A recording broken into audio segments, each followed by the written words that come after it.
సాధారణంగా మనం మన ఆహారంలో పప్పులను ఎక్కువగా భాగం చేసుకుంటూ ఉంటాం. అయితే పప్పులలో పెసరపప్పు చాలా ముఖ్యమైన మంచి పోషకాలు ఉన్న ఆహారం. అటువంటి పెసరపప్పును ఆరోగ్యంలో భాగంగా చేసుకుంటే ఎక్కువగా పెసరపప్పును తింటే ఏమవుతుందో అనేది ప్రస్తుతం మనం తెలుసుకుందాం. పెసరపప్పు మన ఆరోగ్యానికి మేలు చేస్తుంది.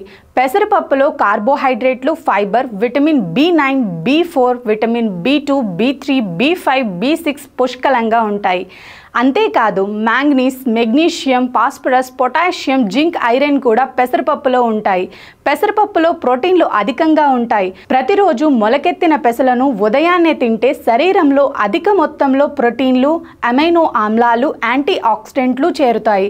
ఇవి మీ శరీరాన్ని అనేక వ్యాధుల బారి నుంచి కాపాడతాయి. పెసరపప్పు ఎక్కువగా తినేవారిలో క్యాన్సర్, గుండె జబ్బులు వంటి సమస్యలు రాకుండా ఉంటాయి. పెసరపప్పులో ఉండే వీటాక్సిన్, ఐసోవీటాక్సిన్ అనే యాంటీ ఆక్సిడెంట్ శరీరంలో అధిక వేడిని తగ్గించి దెబ్బతిన్న కణాలను ఫ్రీ రాడికల్స్ నుంచి రక్షిస్తాయి. బరువు తగ్గేందుకు పెసరపప్పు ఎలా ఉపయోగపడుతుందో ఇప్పుడు తెలుసుకుందాం. పెసరపప్పు శరీరంలో చెడు కొలెస్ట్రాల్ని కూడా నియంత్రిస్తుంది. దీంతో గుండె జబ్బులు తగ్గుతాయి. పెసరపప్పులో పొటాషియం, మెగ్నీషియం మరియు ఫైబర్ ఎక్కువగా ఉండటం వల్ల ఇవి రక్తపోటును నియంత్రించడంలో సహాయపడతాయి.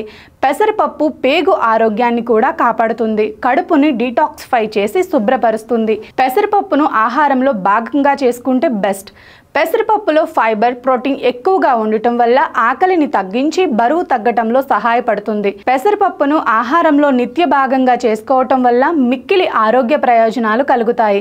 కనుక పెసరపప్పు విషయంలో ఎటువంటి సంకోచం లేకుండా ఆహారంలో భాగంగా చేసుకోండి. ఆరోగ్యంగా ఉండండి.